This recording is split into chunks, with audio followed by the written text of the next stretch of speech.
हाँ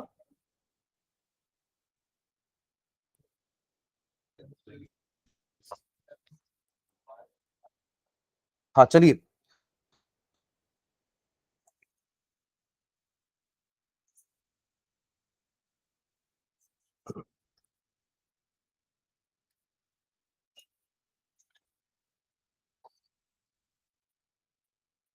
sulphonation, third reaction इसी में ना, ए बी सी तीन ही पढ़ने वाले हैं। सल्फोनेशन इसमें लिख लो।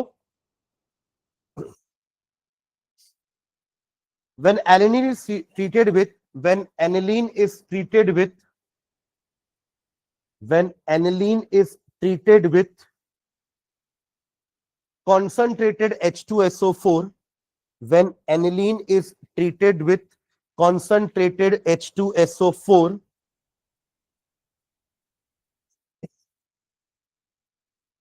it gives it gives it gives para amino benzene sulfonic acid. It gives para amino benzene sulfonic acid. Para amino benzene sulfonic acid, major product तो ही बनता है पैरा वाला, ठीक है। Benzene sulfonic acid also called, उस acid का एक नाम और है, also called sulphanilic acid, also called sulphanilic sulphanilic acid, SULPHANILIC, sulphanilic acid. उसी को para para amino benzene sulfonic acid को ही कॉमनली क्या बोलते हैं, sulphanilic acid, which contains both which contains both which contains both an acidic which contains both an acidic SO3H group, sulphonic acid तो यही होता है ना, SO3H group, as well as basic NH2 group, as well as basic NH2 group। दोनों है इसके पास, acidic part भी है और क्या है उसके पास, बेसिक पार्ट भी है। मतलब ये आपका कुछ ऐसा बनेगा, देखना इधर, यहां पे तो NH2 था ही, साथ में यहां क्या आ गया, SO3H। मतलब सोचिए सोचिए, इसी एक ही कंपाउंड में आपको एसिडिक पार्ट भी दिख रहा है और बेसिक पार्ट भी दिख रहा है, सुन रहे हैं क्या। तो यहां पे क्या होगा, ये एसिडिक पार्ट है तो ये प्रोटॉन डोनर होगा, और ये बेसिक पार्ट है तो ये प्रोटॉन एक्सेप्टर होगा। मतलब यहीं से डोनेट करके यहीं से एक्सेप्ट कर लेंगे, समझ रहे हैं क्या। तो यहाँ पे नेगेटिव चार्ज आ जाएगा और यहाँ पे H प्लस ऐड होगा तो क्या आ जाएगा, पॉजिटिव चार्ज आ जाएगा। इस टाइप के आयंस को जिसमें दोनों चार्जेस प्रेजेंट होते हैं उसको हम कहते हैं ज्विटर आयन। क्या बोलते हैं, ज्विटर आयन। तो ये वाला रिएक्शन इसके कारण इंपॉर्टेंट है, समझ रहे हैं क्या। इसके पुराना वाला नाइट्रेशन क्यों इंपॉर्टेंट आपको पता है, क्योंकि वहां पे मेटा नाइट्रो बन गया, इसलिए वो रिएक्शन इंपॉर्टेंट हो गया। Am I clear. देखो नेम रिएक्शंस तो इंपॉर्टेंट है ही, बट उनके अलावा कुछ ऐसे रिएक्शन जिसमें कुछ अलग हटके हो रहा है वो भी इंपॉर्टेंट हो जाते हैं। जैसे नाइट्रो वाला इंपॉर्टेंट हो गया क्योंकि उसके अंदर मेटा बन गया, जबकि हम तो चिल्ला रहे थे कि वो ऑर्थोपैरा डायरेक्टिंग ग्रुप है, तो फिर मेटा कैसे बन गया, इसलिए वो बहुत इंपॉर्टेंट पार्ट हो गया हमारे रिएक्शन का, समझ रहे हैं क्या। ठीक है, तो वैसे ये भी एक इंपॉर्टेंट, क्योंकि ऐसा पहली बार हुआ है कि किसी एक ही कंपाउंड में आपको एसिडिक और बेसिक पार्ट दोनों दिख रहा है, समझ रहे हैं क्या। हमारे अमाइंस, हमारे जो अमीनो एसिड्स होते हैं वो भी तो ऐसे ही है। अमीनो एसिड सुना आप लोगों ने, बायो वाले तो सुनोगे ना। अमीनो एसिड्स, प्रोटीन का जब आप डाइजेशन करते हैं तो एंड रिजल्ट जो आता है, जो डाइजेस्टेड मटेरियल होता है फाइनली, जो एब्जॉर्ब हो सकता है, वो क्या होता है, हमारे अमीनो एसिड्स। हम पढ़ेंगे उसको ना, आप प्रोटीन पढ़ने वाले हैं अभी बायोमोलिक्यूल चैप्टर में। तो proteins are the polymer of amino acid बोल सकते हैं। यही अमीनो एसिड जुड़ जुड़ के क्या बनेंगे, पॉलीमर जब बना देंगे तो उन्हीं को हम प्रोटीन बोलेंगे। तो अमीनो एसिड में देखो दोनों वर्ड आ गया, अमीनो भी आया, एसिड भी आया। देखिए उसके पास COOH भी होगा, उसके पास NH2 भी होगा। अगेन वहां भी वही चीज होगी, COOH से H निकलेगा और NH2 उस H को रख लेगा, बन गया ज्यूटर आयन। वहां फिर से पूछूंगा ज्यूटर आयन क्या होता है बताना अमीनो एसिड में, समझ रहे हैं क्या। तो एक आपने यहां देखा, ऐसा ही ज्यूटर आयन हम अमीनो एसिड में पढ़ेंगे प्रोटीन पढ़ते वक्त। एम आई क्लियर, ठीक है। तो क्या लिख रहे हैं, it contains both an acidic SO3H and a basic NH2 group, full stop. It is therefore exist as an internal salt. अपना salt यही बना लिया उसने. It therefore exists as an internal salt. It therefore exists as an internal salt. Internal salt. Acidic part ने H positive liberate कर दिया, proton donate कर दिया और इसने उस प्रोटॉन को एक्सेप्ट कर लिया. ठीक है, full stop. Such types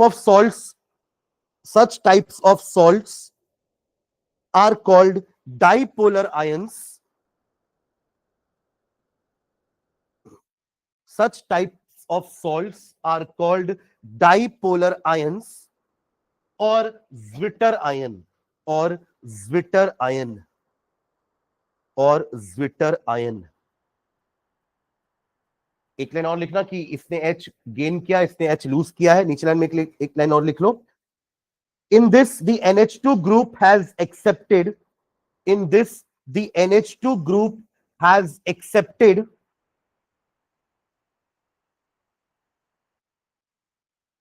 in this the NH2 group has accepted the proton donated by क्या? हाँ, SO3H group, donated by SO3H group. Sulphonic acid बोलते हैं उसको ना, सल्फोनिक एसिड ग्रुप. मतलब आप अगर देखोगे तो सबसे ज्यादा प्रायोरिटी वाला ग्रुप यही होता है. आप 11th में जब फंक्शनल ग्रुप का नॉमेनक्लेचर पढ़ते थे हम, तो वहां पे ऐसा नॉमेनक्लेचर भी पढ़ते थे कि अगर कोई कंपाउंड में 2 फंक्शनल ग्रुप है तो हम प्रायोरिटी के हिसाब से एक को प्रिंसिपल फंक्शनल ग्रुप मानते थे, दूसरे को सेकेंडरी, और नाम जो एंड होता था वो प्रिंसिपल वाले के सफिक्स से होता था. मतलब इमेजिन करिए कि आपके कंपाउंड में COOH भी है और CHO भी है, मतलब एल्डिहाइड भी है और एसिड भी है. तो एसिड की प्रायोरिटी एल्डिहाइड से ज्यादा होती है. तो उस केस में आपका नाम ओइक एसिड से एंड होगा. और रही बात एल्डिहाइड की, तो एल्डिहाइड चला जाएगा प्रीफिक्स में, वो ब्रांच बन जाएगा. क्या बन जाएगा? ब्रांच. मतलब अपन ऐसे लाइन बाय लाइन पढ़ते थे. पहले स्ट्रेट चेन हाइड्रोकार्बन पढ़ते थे जिसमें कोई ब्रांच नहीं है. फिर अपन ब्रांच वाला पढ़ते थे ये बोल करके कि ब्रांचेस का प्रेफरेंस ज्यादा होगा. फिर हम मल्टीपल बॉन्ड्स में आ गए थे, डबल बॉन्ड, ट्रिपल बॉन्ड. फिर ये बोलते थे कि डबल बॉन्ड का प्रेफरेंस, ट्रिपल बॉन्ड का प्रेफरेंस ब्रांचेस से ज्यादा होगा, इनफैक्ट लॉन्ग चेन से भी ज्यादा होगा. पहले अपन बोलते थे कि लॉन्गेस्ट चेन सेलेक्ट करना है. फिर हम ये बोलते हैं लॉन्गेस्ट चेन ऐसी सेलेक्ट करो जिसमें वो डबल बॉन्ड वाला कार्बन आना चाहिए, भले वो लॉन्ग चेन हो या ना हो. फिर जैसे हम फंक्शनल ग्रुप पढ़े तो अब अपन ये बोलने लगे कि फंक्शनल ग्रुप का प्रेफरेंस सबसे पहले होता है, फिर मल्टीपल बॉन्ड, फिर ब्रांच को सबसे लास्ट में देखेंगे. ये नंबरिंग में काम आता है कि हम नंबरिंग कहां से चालू करेंगे. फंक्शनल ग्रुप भी है आपके कंपाउंड में, आपके कंपाउंड में मल्टीपल बॉन्ड्स भी हैं, आपके कंपाउंड में ब्रांचेस भी हैं. तो आप नंबरिंग ऐसे चालू करोगे कि आपके फंक्शनल ग्रुप को कम नंबर मिलना चाहिए. समझ रहे हैं क्या? और फिर अगर 2 फंक्शनल ग्रुप आ जाएंगे तो उनमें अलग ऑर्डर हमने पढ़ा था. वही मैं भी आपको बता रहा था कि उसमें SO3 सबसे हाईएस्ट प्रायोरिटी वाला होता है. सेकंड नंबर पे हमारा कार्बोक्सिलिक एसिड आता है. समझ रहे हैं क्या? ठीक है. हाँ, तो क्या लिखे? By the SO3H group. ठीक है, चलो नेक्स्ट एक लाइन नोट करके लिख लो. फ्रीडल क्राफ्ट के बारे में एक लाइन लिख लेते हैं. उसको पढ़ना नहीं है, वो नहीं देंगे रिएक्शंस, तो नीचे एक लाइन में लिख लेते हैं नोट करके.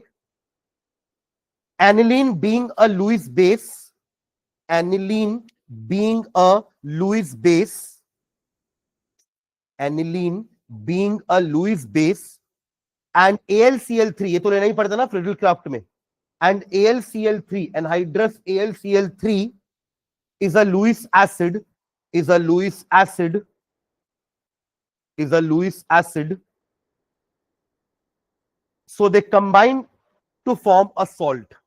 So they combine to form a salt. So they combine to form a salt.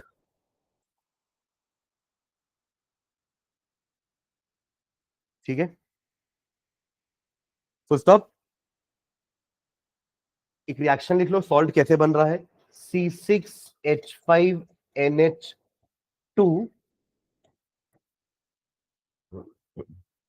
Plus AlCl3, anhydrous AlCl3, और सॉल्ट बना लेना C6H5 NH2 plus AlCl3 minus, कुछ ऐसा सॉल्ट कंबाइन करके बना लेना। ये क्या है हमारा एनिलीन ना, मतलब ऐसा तो नहीं कि अब वो बेंजीन रिंग नहीं बनाया तो हम पहचानेंगे ही नहीं उसको, है ना। बेंजीन रिंग की जगह मैंने C6H5 लिखा है ना, तो ये समझ में आ रहा है ना, ये एनिलीन है, ठीक है, ओके। नीचे लिखेंगे due to the presence of a positive charge on nitrogen atom, due to the presence of a positive charge on the nitrogen atom, due to the presence of a positive charge on the nitrogen atom, due to the presence of positive charge on the nitrogen atom, comma, it acts as a strong electron withdrawing group. It acts as a strong electron withdrawing group. It acts as a strong electron withdrawing group. Full stop. As a result, it reduces the electron density. As a result, it reduces the electron density. As a result, it reduces the electron density in the benzene ring. In the benzene ring. Benzene ring में electron density कम कर देगा, तो electrophile कैसे जाके attack करेगा? Electrophile तो वहां जाके अटैक करता है ना जहां पे इलेक्ट्रॉन ज्यादा पाए जाए, तो वो तो इलेक्ट्रॉन डेंसिटी कम कर दिया बेंजीन रिंग से ना, benzene ring, and hence aniline does not undergo, and hence aniline does not undergo, and hence aniline does not undergo Friedel-Crafts reactions, and hence aniline does not undergo Friedel-Crafts reactions. दोनों ही ना, alkylation भी और acylation भी, ठीक है। चलिए next एक property लिखना, प्रॉपर्टी नंबर क्या है? 4, 5। इसका नहीं लिखिएगा रिएक्शन, अरे तो लिख लो ना फिर। सल्फोनेशन का रिएक्शन नहीं लिखे हो क्या? लिख लो ना, ऐसा एरो देके देना कि इसका रिएक्शन यहां पर है। एनिलीन ले लेना, साथ में H2SO4,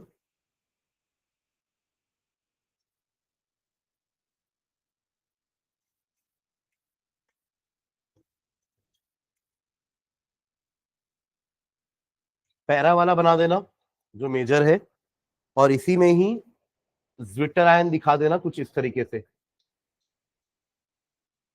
इधर नेगेटिव चार्ज दे देना, SO3 पे 1 नेगेटिव और ऊपर पे NH3 पे 1 पॉजिटिव, और इसी को अपन ने क्या बोला है?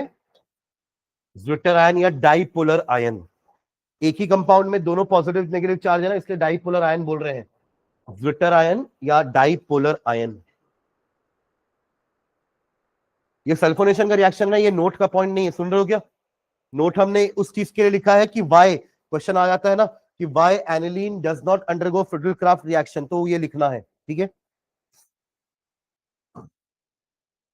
ये प्रॉपर्टी नंबर 4 थी ना कि 5 थी? 4 थी। हाँ, नेक्स्ट 5th प्रॉपर्टी लिखना, reaction with chloroform, reaction with chloroform, reaction with chloroform, bracket में रिएक्शन का नाम भी लिखेंगे, carbyl amine reaction, carbyl amine reaction, reaction, और एक स्लैश करके एक और नाम लिखना है इसका, आइसोसाइनाइड टेस्ट, आइसोसाइनाइड टेस्ट। ये इंपॉर्टेंट है, एक तरह का टेस्ट भी है। अब जो अपने 3 रिएक्शन बचे वो सब टेस्ट की तरह ही यूज करेंगे अपन रिएक्शन को। टेस्ट मतलब जैसे अपन ने 1 डिग्री 2 डिग्री 3 डिग्री के लिए टेस्ट पढ़े थे ना, वो लुकास वाला, फिर हमने अभी एल्डिहाइड कीटोन में भी पढ़ा टेस्ट, टॉलेंस, फेलिंग्स, ये सब टेस्ट है ना जिससे आप पता लगा सकते हो कि कंपाउंड कौन से हैं। तो वैसे ही हमारे 1 डिग्री 2 डिग्री 3 डिग्री अमाइंस के लिए भी टेस्ट हो सकते हैं। जैसे 1 डिग्री 2 डिग्री अल्कोहल के लिए टेस्ट है, वैसे 1 डिग्री 2 डिग्री 3 डिग्री अमाइंस के लिए भी टेस्ट होंगे, ठीक है। हाँ, लुकास का याद है ना, वो टर्बिडिटी आती थी, एक में तुरंत आती थी, एक में 5 मिनट के बाद आती थी, एक में रूम टेम्परेचर में आएगी ही नहीं। चलो इसमें लिखेंगे हाइफन डाल करके, both aliphatic and aromatic primary amines, both aliphatic and aromatic primary amines, both aliphatic and aromatic primary amines, when warmed with chloroform, and an alcoholic solution of and an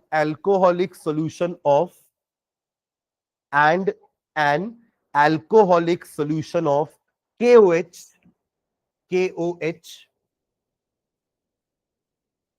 alcoholic solution of KOH, potassium hydroxide, produce isocyanides, या isocyanide तो अपन सुने ना पहले भी, उसी को carbyl amine बोल रहे हैं अपन, आइसोसाइनाइड, प्रोड्यूस आइसोसाइनाइड और कार्बिल अमाइंस, आइसोसाइनाइड कैसा होता था, साइनाइड में C से जुड़ता है और आइसोसाइनाइड में N से जुड़ेगा, ठीक है, नाइट्राइल, आइसोनाइट्राइल ना, हाँ, आइसोसाइनाइड्स और carbyl amines which have very unpleasant odor, यही है तरीका पहचानने का, या तो कलर या तो स्मेल, इसी से तो पहचानोगे ना, या तो कुछ अलग प्रेसिपिटेट दिख रहा हो तो आप पहचानोगे, तो यहां स्मेल आ जाएगी, तो आप समझ जाना या तो ये 1 डिग्री अलिफैटिक अमाइन है या तो ये 1 डिग्री एरोमेटिक अमाइन है, यानी कि ये वाला टेस्ट 2 डिग्री 3 डिग्री वाले नहीं देंगे। मतलब अपन इस टेस्ट से 1 डिग्री और 2 डिग्री के बीच में डिफरेंस पता कर सकते हैं, 1 और 3 के बीच में पता कर सकते हैं, 2 और 3 के बीच में इस टेस्ट से नहीं हो पाएगा, तो अपन 2 टेस्ट और पढ़ेंगे अभी, ठीक है। हाँ, तो टेस्ट, इसका रिएक्शन लिख लो, लिख लेना, which have very unpleasant odour, unpleasant odour को अंडरलाइन लगा देना, यही इसका टेस्ट है। जैसे टोलेंस टेस्ट में टेस्ट कैसा था, सिल्वर मिरर, फेलिंग सॉल्यूशन में क्या था डिफरेंशिएटिंग फैक्टर, वो रेड पीपीटी ऑफ Cu2O, तो ऐसा कुछ ना कुछ तो होना चाहिए ना जिससे हमको पता चले कि हाँ ये हुआ है, अरे हाँ ना, ये अपन टेस्टिंग वाला काम तो एसिड बेस से पढ़ते हुए आ रहे हैं ना, कि कैसे टेस्ट करोगे कि एसिड कौन है बेस कौन है, उसको अपन एसिड बेस इंडिकेटर बोल देते थे, पर वो यही तो काम कर रहा था, it was testing whether the substance is acid और a base with the help of litmus paper और मिथिल ऑरेंज और फिनोफ्थलीन, और वो हल्दी नहीं पढ़ते थे, हल्दी वाला चाइना रोज, बहुत सारे तरीके थे, ओल्फैक्टरी इंडिकेटर भी पढ़ते थे जो सूंघ के पता करते थे, raw onion, vanilla extract, olive oil, इन सब से अपन स्मेल से ही पता कर सकते हैं, मतलब जो अंधा है वो भी बता देगा कि ये एसिड है कि नहीं है, सूंघ तो सकता है ना भाई, ठीक है। तो ऐसे ये भी टेस्ट हो गया, तो अनप्लेजेंट ओडर जहां आपको दिखेगा समझ जाएंगे एलिफैटिक या एरोमेटिक, पर इन दोनों का डिफरेंस नहीं पता पाएगा ये, अगर दोनों होंगे तो दोनों ही अनप्लेजेंट ऑर्डर देंगे, तो कौन सा एलिफैटिक 1 डिग्री है कौन सा एरोमेटिक 1 डिग्री है वो इससे नहीं बता पाओगे, इसलिए 2 और टेस्ट पढ़ने पड़ेंगे अपने को, समझ में आ रहा है क्या, ठीक है। हाँ, रिएक्शन लिख लो इसका, लिखो ना 1 डिग्री RNH2 ले लो, RNH2 जनरलाइज रिएक्शन लिखते हैं, RNH2 ये जनरल रिएक्शन है ना, जहां पे R आ जाएगा समझ जाना वो जनरल रिएक्शन है, एग्जांपल नहीं है वो।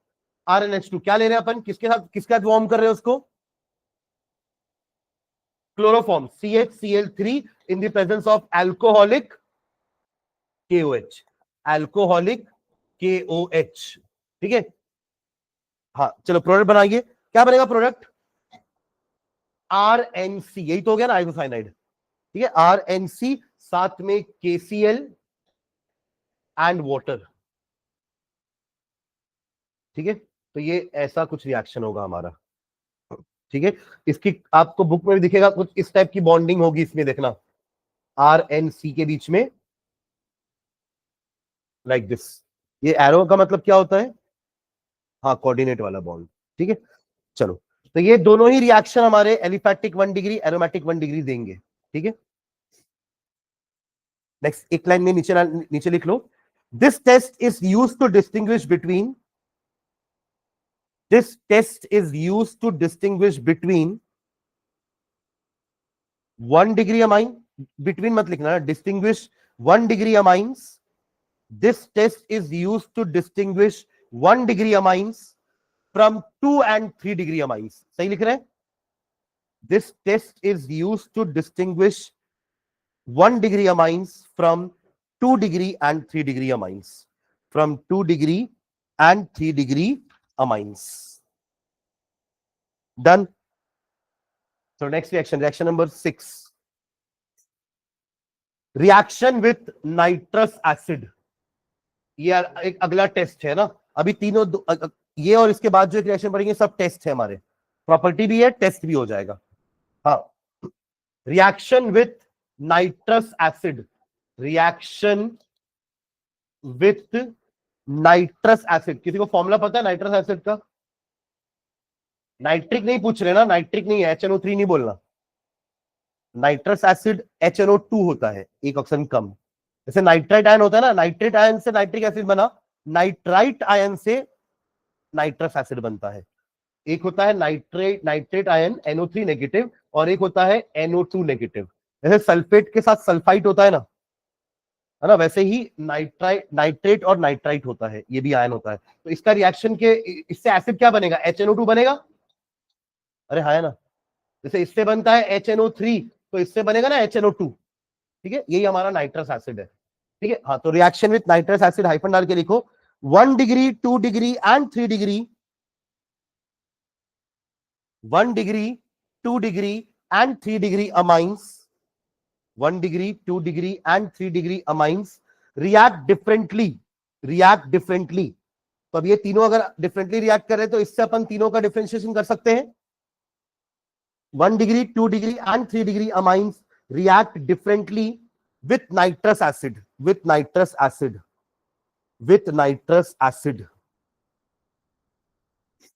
full stop. Since HNO2 is unstable, since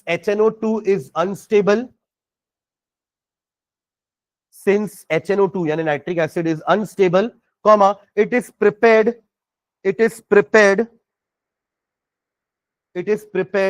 in situ। ये पहले भी अपन वर्ड पढ़े हैं, ऑन द साइट, वहीं बनाएंगे वहीं यूज करेंगे, बना हुआ यूज नहीं करेंगे। बना हुआ यूज करोगे तो हो सकता है वो नाइट्रस एसिड ना रहा हो, क्योंकि वो अनस्टेबल है। ठीक है, ऐसा अपन उसके साथ भी किए थे, इफ यू रिमेंबर, HCOCl के साथ फॉर्मिल क्लोराइड। तो वहां भी अपन ये कोई एक नेम रिएक्शन में पढ़े थे अपन, गटरमैन में या गटरमैन कॉच में शायद था ये। तो उसके केस में भी अपन ने यही बोला कि अनस्टेबल होता है, उस समय बनाएंगे उस समय यूज करेंगे। ठीक है, वो छेने का मिठाई है जो एक ही दिन चलता है, अगले दिन खराब हो जाता है, तो उसी दिन खाओ, उसी दिन बनाओ, उसी दिन खाओ। हाँ, in situ by the action of dilute hydrochloric acid on sodium nitrite, dilute hydrochloric acid on sodium nitrite। ये रिएक्शन लिख सकते हो क्या? तब तो बता दिया मैंने, बस आपको रिएक्शन लिखना है। नाइट्राइट, सोडियम नाइट्राइट, ये तो दिया ना, नाइट्राइट आयन मैंने बता दिया, नाइट्राइट आयन ये होता है, ये नाइट्राइट आयन होता है। तो सोडियम नाइट्राइट नहीं बना पाओगे क्या इससे? क्या बनेगा formula? HCl plus NaNO2 gives you, जो बना रहे हो तो लिखना ही है ना, प्लस NaCl। ये रिएक्शन हो जाएगा। ठीक है, उसी वक्त बनाएंगे, उस समय यूज कर लेंगे। ठीक है, तो अब एक एक करके सबका रिएक्शन पढ़ते हैं। पहले 1 डिग्री का, 2 डिग्री का, 3 डिग्री का। तो पहले लिख लो उसमें 1 डिग्री अमाइंस। 1 डिग्री अमाइंस कैसे रिएक्ट करते हैं, क्या बनाते हैं, how is it different from 2 degree and 3 degree amines. तब तो टेस्ट का समझ में आएगा ना कि क्या हो रहा है। इसमें लिखेंगे आप हाइफन डाल के, aromatic 1 degree amines, aromatic 1 degree amines, aromatic 1 degree amines react with nitrous acid, aromatic 1 degree amines react with nitrous acid at 273 to 278 Kelvin, at 273 hyphen देके 278 केल्विन, यानी कि 0 से 5 डिग्री सेल्सियस, ये होगा ना टेम्परेचर। टू फॉर्म अब ये जो प्रोडक्ट बनने वाला है ये हमने सैंडमेयर में यूज किया है, हाँ, डाइएजोनियम सॉल्ट्स। तो लिख लेंगे अरीन डाइएजोनियम सॉल्ट्स। एरीन मतलब वही बेंजीन भी लिख सकते हो आप लोग, एरीन डाइएजोनियम, पूरा एक ही वर्ड है ना ये, एरीन डाइअजोनियम सॉल्ट।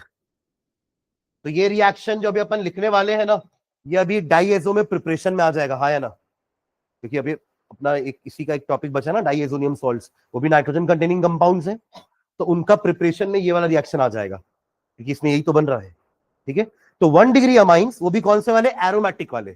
सैंडमेयर में अपन एरोमेटिक जो बनाते थे ना, सैंडमेयर से अपन एलिफेटिक हालाइड नहीं बना सकते, सुन रहे हो क्या? सैंडमेयर से हमने क्या बनाया था? एरोमेटिक वाला ही हालाइड बनाए थे, chlorobenzene, bromobenzene, in the presence of CuCl HCl, if you remember the reaction, है ना? तो सैंडमेयर में अपने शुरुआत की थी बेंजीन डाइजोनियम क्लोराइड से, आज वही बनाएंगे यहां पर, ताकि उसको यूज कर सके क्लोरोबेंजीन बनाने के लिए, सैंडमेयर के लिए। ठीक है, हाँ, तो चलो रिएक्शन लिख लेते हैं। बना लो, एनिलीन बना लो, एनिलीन, एनिलीन बन गया, प्लस यही ले लो HNO2 प्लस HCl ले लेना, मतलब आपने वही बनाया ना, तो हो सकता है कुछ HCl भी रिएक्ट करेगा उसके साथ, मिक्सचर में रहेगा हमारा HCl भी। NaCl तो डिसॉल्व हो चुका है, टेम्परेचर दे देना, और यहां बता देना हमारा वही सॉल्ट जिससे अपन ने सैंडमेयर में क्लोरोबेंजीन बनाया था। क्या आप कैसे लिखते थे उसको? N2 पॉजिटिव Cl नेगेटिव, ऐसा लिखते थे कुछ, benzene diazonium chloride, benzene diazonium chloride plus 2H2O।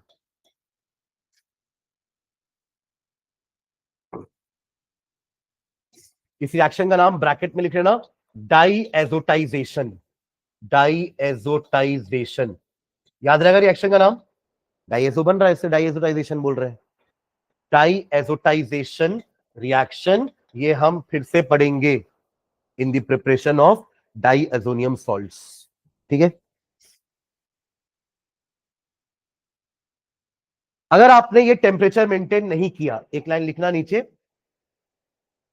if the temperature rises above 278 Kelvin, if the temperature rises above 278 Kelvin,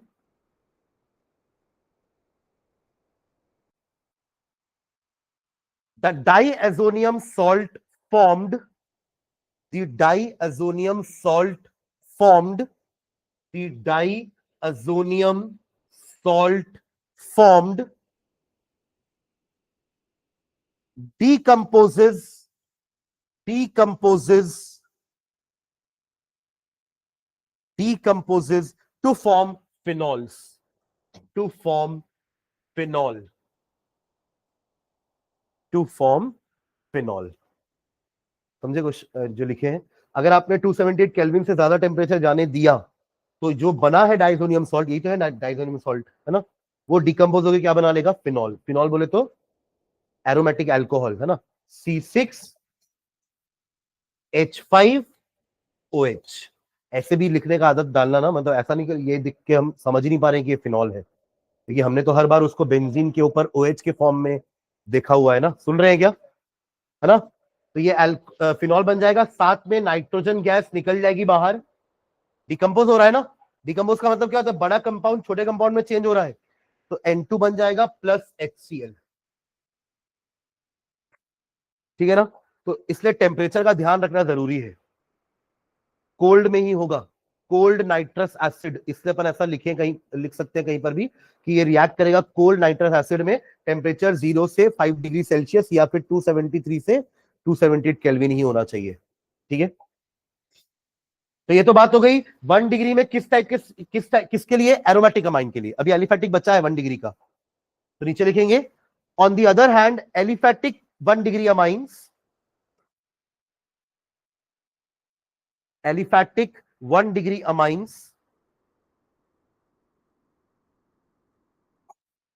aliphatic 1 degree amines react with cold nitrous acid,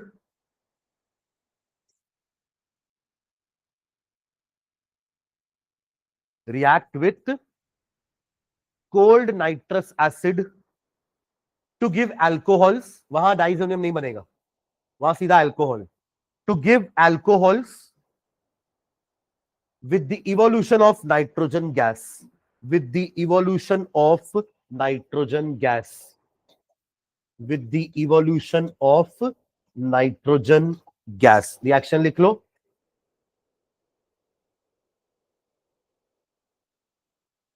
मतलब यहां पे आप ठंड वाला टेम्परेचर मेंटेन रखोगे ना तो भी ये डाइसोनियम नहीं बनाएगा, ये तो अल्कोहल ही बनाएगा। ये तो अल्कोहल तब बनाया ना जब आपने टेम्परेचर 278 से ज्यादा कर दिया। ये तो कितना भी टेम्परेचर हो ये अल्कोहल ही बनाएगा। ठीक है,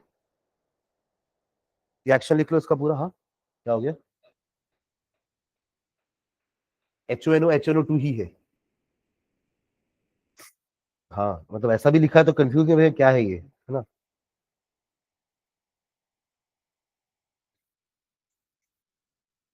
हाँ, रिएक्शन लिख लो ये वाला।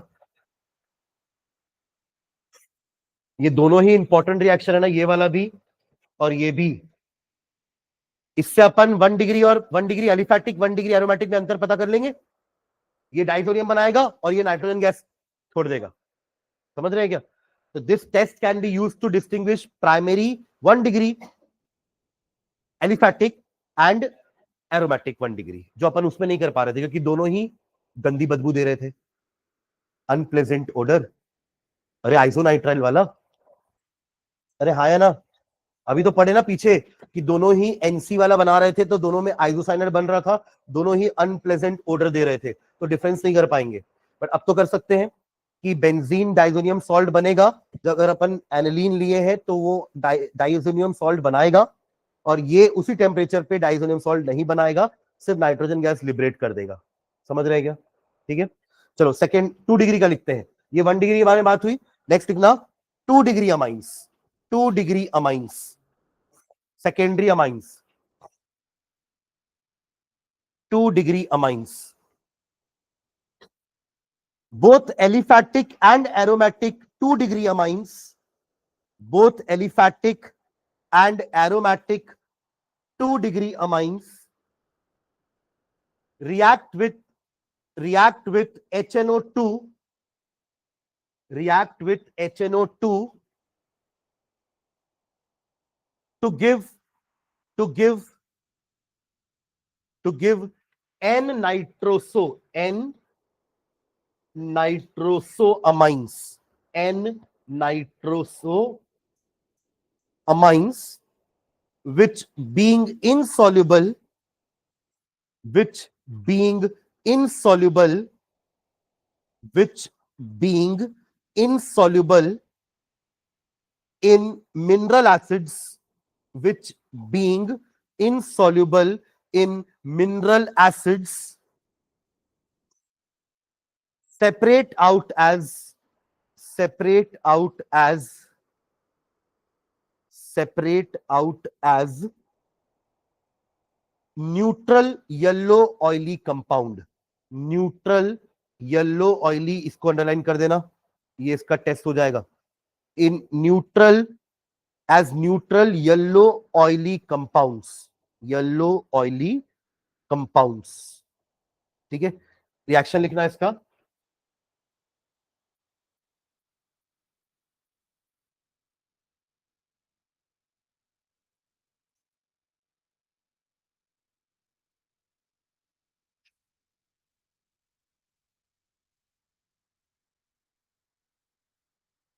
लिख रहे हो क्या रिएक्शन? क्या क्या लिया हमने, इसका नाम क्या है जो अमाइन लिया है हमने? Ethane amine. ठीक है, लिख लो रिएक्शन। सही है रिएक्शन अब तक जो लिखा हुआ है। क्या पढ़ रहे हैं अपन? हाँ 2 डिग्री, हाँ तो ठीक है, और फिर क्या आगे क्या? ये 1 डिग्री है ना, पर हाँ, तो ये क्या हो जाएगा एक्चुअली 2 डिग्री ट्वाइस, है ना। और क्या करूं बस? कुछ और करूं कि ठीक है? बन गया 2 डिग्री। अर्जुन अर्जुन बन गया क्या 2 डिग्री?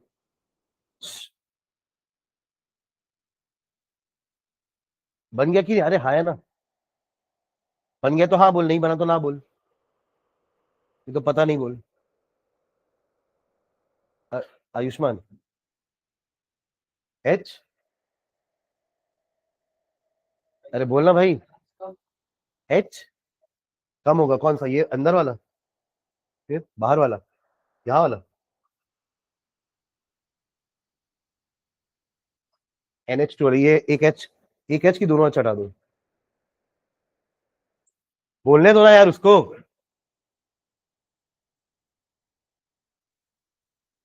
नहीं तो तेरे को क्या पता, ये बताना मुझे पहले। हम किसका टेस्ट लिख रहे हैं, ये किसका टेस्ट है, हेडिंग क्या डाला है? 2 डिग्री अमाइंस का मतलब क्या समझ रहा है? ये क्या है? ऐसे ही पढ़ाऊंगा मैं भी कल से, ऐसे ऐसे।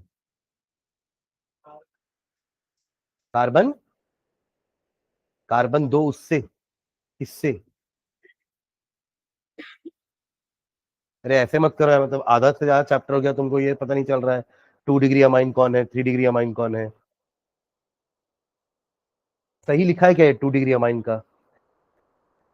एच का 2 हटा दूं मतलब एक एच रहेगा, पक्का?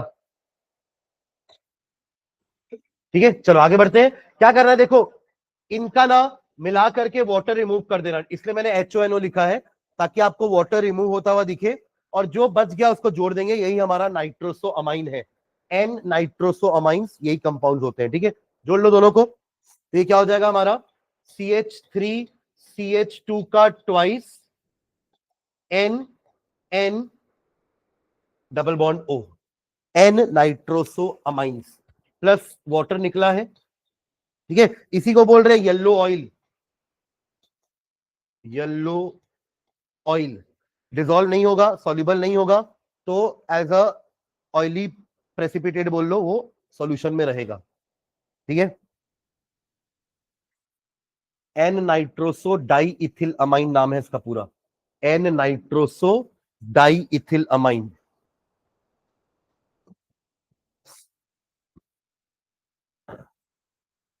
सेम रिएक्शन आप इसके साथ करो, बोलू नाम बोलू, बनाओगे उसका स्ट्रक्चर?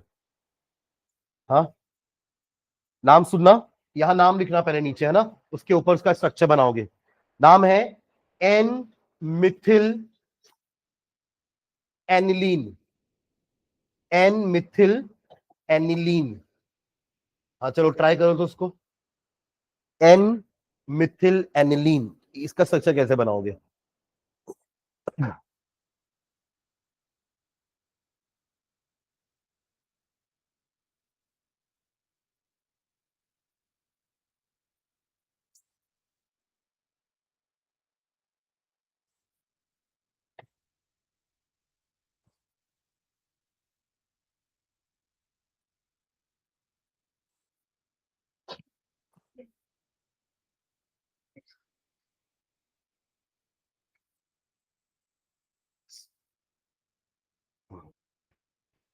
बनाइए स्ट्रक्चर। पहले तो एनिलीन बना लेना, है ना, पर एनिलीन में अगर आपने NH2 लगा दिया तो ये तो कंपाउंड स्टेबल हो गया ना, और कुछ इसमें अटैच नहीं होगा। पर आप तो लिखे हैं कि एन मिथिल है, तो एक हाइड्रोजन हटा देना, क्योंकि वैसे भी ये 2 डिग्री है, ये तो 1 डिग्री बना दिया ना आपने, तो ये 2 डिग्री का क्या करोगे, एक एच हटा देना और एक मिथिल। अब ये हो गया है 2 डिग्री, ठीक है। सेम रिएक्शन HONO के साथ वाटर रिमूव कर देना, और जो बनेगा वही हमारा येलो ऑयली फ्लूइड होगा। समझ रहे हैं क्या? बन गया क्या? बस NO तो जोड़ना है वहां पर, single bond N double bond O, खत्म।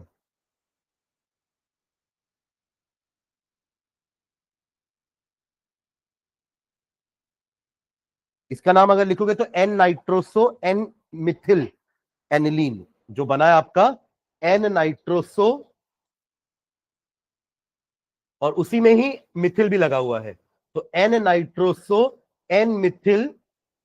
यहां पर नंबर नहीं देते ना, एन के रेस्पेक्ट में बताते ना अपन, नॉमेनक्लेचर तो पढ़े हैं 2 डिग्री 3 डिग्री का, ठीक है। ओके, नीचे लाइन में लिखो, नोट करके एक पॉइंट लिखना, 2 डिग्री में ही ना, नोट करके एक पॉइंट लिखो। दीज एन नाइट्रोसो अमाइंस, इन एन नाइट्रोसो अमाइन की खासियत लिख रहे हैं अपन। these n nitrosoamines, these n, n capital वाला लिख रहे हो ना भूमिका, these n nitrosoamines on warming with, on warming with phenol, on warming with phenol and a few drops of concentrated H2SO4 and a few drops of concentrated H2SO4, इसको अपन गिरगिट बनाने वाले ना। गिरगिट क्या होती है? जो कलर चेंज करती है ना। अभी ये कौन सा कलर का था? ये येलो था। इसमें अपन ने क्या किया, इसको गर्म किया हल्का सा फिनॉल के साथ, और इसमें कुछ बूंद हमने H2SO4 के डाल दिए, concentrated H2SO4, form a green solution, form a green solution which when made alkaline, अभी एसिड डाल के उसको एसिडिक किए, अब एक बेस डाल के उसको एल्कलाइन करेंगे, विच when made alkaline with aqueous NaOH, with aqueous NaOH turns deep blue, तीसरा कलर हो गया ना ये इसका, येलो से पहले ग्रीन, ग्रीन से फिर blue, turns deep blue and then red on dilution, and then red on dilution. पानी ऐड कर दोगे तो जो डीप ब्लू था वो रेड हो जाएगा, and then red on dilution. So stop. This reaction is called, ये जो सब किए कलर चेंज वगैरह ना, Liebermann, LIEBERMANN, Liebermann nitroso reaction, Liebermann nitroso reaction, and is used as a test for 2-degree amines, and is used as a test for 2-degree amines. Lieberman nitroso reaction. Third last 3-degree. दोनों, हाँ दोनों, हाँ दोनों 2 degree के लिए लिखे अपन, जो इन दोनों में, अच्छा उसमें एरोमेटिक और एलिफेटिक 2 डिग्री में, इससे नहीं कर पाएंगे, एक और टेस्ट पढ़ेंगे हिंसबर्ग, उससे हो जाएगा, ठीक है, लास्ट इसके बाद वही टेस्ट है। हाँ लिखो इसमें three degree amines, three degree amines, hyphen डाल के लिखना, aliphatic three degree amines, aliphatic three degree amines on reaction with HONO, on reaction with HONO form water soluble nitrite salt, form water soluble nitrite salt, forms water soluble nitrite salt, while aromatic 3-degree amines, while aromatic 3-degree amines, while aromatic 3-degree amines, while aromatic 3-degree amines undergo electrophilic substitution, undergo electrophilic substitution, electrophilic substitution reaction वही halogenation, nitration, sulfonation, Friedel Crafts वाला है ना, substitution reaction with nitrosonium ion, with nitrosonium ion, NITROSONIUM, nitrosonium ion at कौन सा position पे जाएगा? Ortho para, जिसमें major हमारा पैरा वाला था, para, at para position, at para position to form green colored, इसके ऊपर वाले में सॉल्युबल लिख दिए थे अपन, यहां पे ग्रीन कलर मतलब एरोमेटिक 3-डिग्री एंड एलिफेटिक 3-डिग्री में भी डिफरेंस है, जो भी आप पूछ रहे थे ना 2 डिग्री में नहीं हो रहा था, 3 डिग्री में हो रहा है इसमें, है ना, एक में सॉल्युबल सॉल्ट बन रहा है और एक में ग्रीन सॉल्यूशन आ रहा है, ठीक है, क्या लिखे? To form green coloured para nitrosoamines, para nitrosoamines, para nitrosoamines. चलो दोनों के रिएक्शन लिखते हैं, CH3 CH2 का twice N plus HNO2 gives, हाँ लिख लिया क्या? हाँ सही से आएगा ना, ठीक है। H हटा दिया ना मैंने, पर 2 डिग्री 3 डिग्री अब ठीक है। हाँ इसका रिएक्शन लिख लेना, इसका सॉल्ट CH3 CH2 का ट्राइस NH positive and NO2 negative, nitrite salt बना रहा है जो कि सॉल्युबल होगा, नीचे लिख देना soluble salt, soluble salt.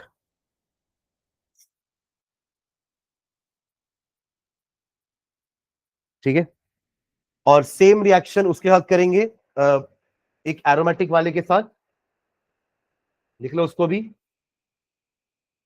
Aromatic 3 degree ना, एरोमेटिक 3 डिग्री कैसा हो जाएगा, यहां पे आपका N रहेगा, ये CH3 ये CH3 बन गया 3 डिग्री, तीनों हाइड्रोजन हटा दिए हमने और तीनों हाइड्रोजन की जगह क्या आ गए हैं, H, मतलब R या AR चलेगा कुछ भी है ना, और इसके साथ लगा देंगे HONO, नाइट्रस एसिड। ठीक है, तो ये तो वाटर निकालते हैं ना अपन यहाँ पर, तो यहाँ का H, ये एक यहाँ पे एक H होगा ना, CH सारे है ना, तो उसके H के साथ वाटर निकाल लेना और इसको वहीं जोड़ देना NO को, वही हमारा नाइट्रोसोअमाइंस बन रहा है। तो रिएक्शन क्या हो जाएगा, ये और पैरा पे लग रहा है ना, देखो उधर कुछ मत करना ना, वहां जो है वैसा का वैसे ही रहेगा, बेंजीन रिंग में को भी कुछ मत करना, बस यहां पे लगा देंगे N double bond O, that's it, water is removed, बाकी जैसा है वैसे ही रहेगा सब। ठीक है, इसी को लिखा अपने पैरा नाइट्रोसोअमाइंस, जो कि किस कलर का है, ग्रीन। वो येलो था, येलो से वो भी ग्रीन हो रहा था, पर वो ग्रीन कब हुआ था, एसिड डालने के बाद, फिनॉल के साथ हीट करके एसिड डालने पर वो ग्रीन हुआ था, और बेस डालने पर वो डीप ब्लू हो गया था, और पानी डालने पर वो रेड हो गया था। ठीक है, तो अपन ये नाइट्रस एसिड की हेल्प से 1 डिग्री 2 डिग्री 3 डिग्री को तो एटलीस्ट डिफरेंशिएट कर पा रहे हैं, एरोमेटिक को भी डिफरेंशिएट कर पा रहे हैं। ठीक है, चलो लास्ट टेस्ट लिखते हैं, 6 है ना, ये 7th लास्ट रिएक्शन भी है, ये टेस्ट भी हो जाएगा हमारा, लिख लेना Hinsberg's test, Hinsberg's HINSBERG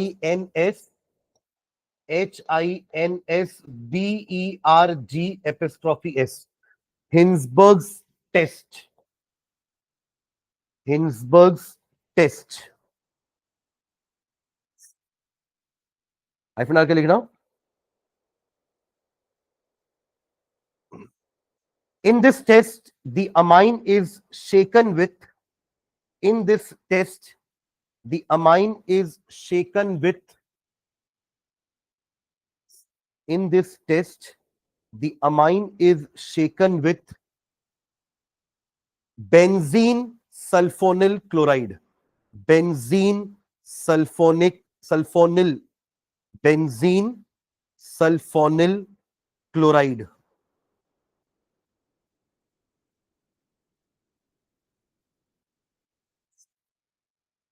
benzene sulfonyl chloride, bracket में लिख लो उसके Hinsberg's reagent, Hinsberg's reagent, Hinsberg's reagent.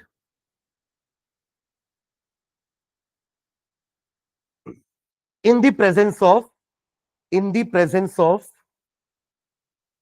in the presence of excess of aqueous and aqueous KOH solution, in the presence of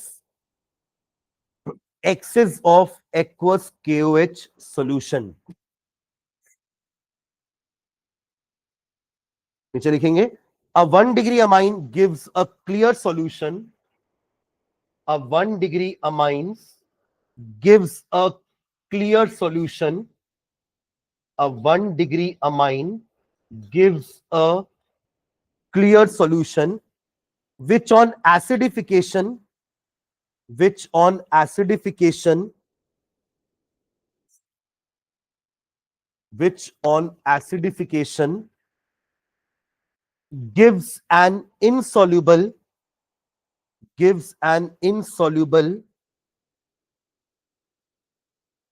n-alkyl n-alkyl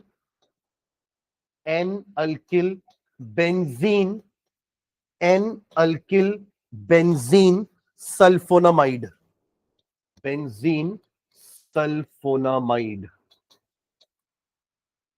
पूरा एक ही नाम है N alkyl benzene sulphonamide. ठीक है, इसका रिएक्शन लिखते हैं। ये आपका हिंसबर्ग रिएजेंट है ना, जो आपने लिखा ना बेंजीन सल्फोनिल क्लोराइड, वो है आपका ये जो कि हिंसबर्ग रिएजेंट है। यही रिएजेंट से हम 1 डिग्री 2 डिग्री और 3 डिग्री में अंतर पता करने वाले हैं। ठीक है, प्लस पहले क्या लिख रहे हैं अपन 1 डिग्री के बारे में बात करिए ना, तो आप यहां ले लेना RnH2, उसको थोड़ा सा ओपन करके लिखना, H को अलग लिखना पूरे ऐसे कुछ RnH2। ठीक है, अब यहां से इन दोनों का मिलाकर के HCl रिमूव करना पहले फर्स्ट स्टेप में, और जो बच रहा है उसको जोड़ देना।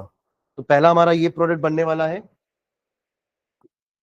जैसा यहां पे कर रहे हैं सेम काम 2 डिग्री और 3 डिग्री के साथ भी करेंगे ना।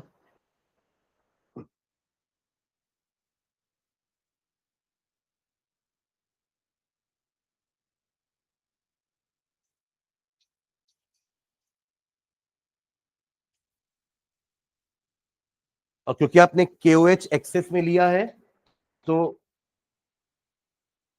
आपके अल्कोहल ये KOH के कारण एलिमिनेशन ऑफ वाटर होगा, वाटर एलिमिनेट करना।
मेन एक्चुअली रिएक्शन टेस्ट यहीं पर हो जाएगा ना कि ये सॉल्युबल हो रहा है, क्योंकि ये तो वापस वही बन गया जो ऊपर था ना, ये सॉल्युबल है। बाकी दोनों में टेस्ट यहीं पर खत्म होगा कि एक इनसॉल्युबल होगा, एक रिएक्शन ही नहीं करेगा। वो एक रिएक्शन क्यों नहीं करेगा आप लोग मुझे बताइएगा। ये डन। नीचे लिखो with 2 degree amine with 2 degree amine we get insoluble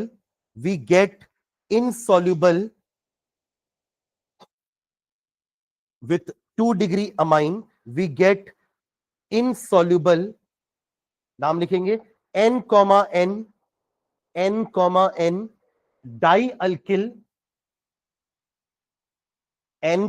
n dialkyl benzene sulfonamide। With 2 degree we get an insoluble n dialkyl benzene sulfonamide। देखो यही तो हमारा ये n अल्किल बेंजीन सल्फोनामाइड यही है ना। अब इसमें क्या होने वाला है, आपने अब यहां पर आ जाएगा एक R, सुन रहे हैं क्या। देखो क्या क्या चेंजेस करना है आपको, रिएक्शन ये इसी रिएक्शन को फिर से लिखना है, पर चेंजेस क्या क्या होने वाला है। यहां इस H की जगह क्या आ जाएगा R, क्योंकि अपन 2 डिग्री ले रहे हैं। एक पहले से R था, अब एक R और आ जाएगा, एक H तो रहेगा। तो ये स्टेप तो होगा यहाँ पे, क्योंकि एक H तो है ना यहाँ पे। आपको समझ में आ रहा होगा 3 डिग्री क्यों नहीं देगा ये रिएक्शन, क्योंकि उसके पास तो वो H भी नहीं है। तो वहां हम सीधा यहाँ पे लिख देंगे नो रिएक्शन। पर 2 डिग्री में क्या करेंगे, यहां इस स्टेप तक लिखेंगे और यहां पे क्या आ जाएगा हमारा आर, यही है एन, क्या लिखे N, N comma N, di alkyl अगर दोनों ग्रुप एक जैसे हैं तो, है ना, अलग अलग हो तो आप अलग अलग एन कॉमा एन लिखोगे दोनों, है ना, तो N comma N di alkyl benzene sulfonamide, यहीं तक करना और नीचे लिख देना क्या, इनसॉल्युबल, बस। और 3 डिग्री का खुद से लिख लीजिए, पहले लिख देना नो रिएक्शन, फर्स्ट स्टेप में यहीं पे लिख देना नो रिएक्शन।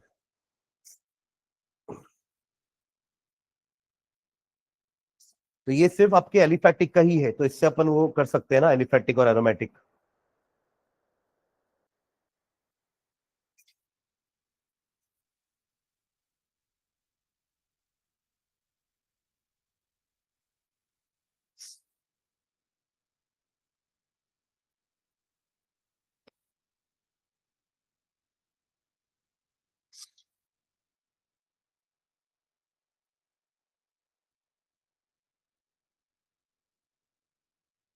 हो गया,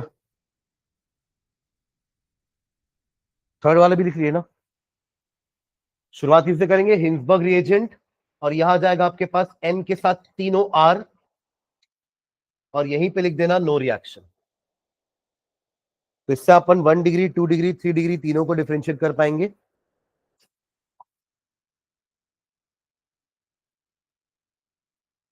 ये ज्यादा इजी रिएक्शन है, वहां तो कलर अलर का था, फिर वो यहाँ तो सॉल्युबल इनसॉल्युबल देखना है, और एक पे कुछ नहीं हो रहा है तो वो 3 डिग्री, ठीक है। चलो नेक्स्ट लाइन डाल दो, डाई अजोनियम सॉल्ट्स, ये हमारा पूरा अमाइन खत्म हुआ। डाई अजोनियम सॉल्ट्स ये अलग कैटेगरी है ना, ये हो गया रिएक्शन पूरा, अमाइंस हमारा हो गया। हमें पढ़ना है नाइट्रोजन कंटेनिंग कंपाउंड्स में 2 डाइबे कंपाउंड, एक अमाइन था हमारा और दूसरा है हमारा ये डाइअजोनियम सॉल्ट। तो अमाइन के अपन 6 मेथड देखे थे प्रिपरेशन के, और 7 प्रॉपर्टीज देखे हैं, जिसमें लास्ट की 3 प्रॉपर्टी तो हमारे टेस्ट ही है कि कैसे अपन 1 डिग्री 2 डिग्री 3 डिग्री को एक दूसरे से डिफरेंशिएट करेंगे, ठीक है। तो चलो एक क्लास और लेंगे डाइअजोनियम सॉल्व करने के लिए, और एक क्लास में क्वेश्चंस, ठीक है। चलो थैंक यू।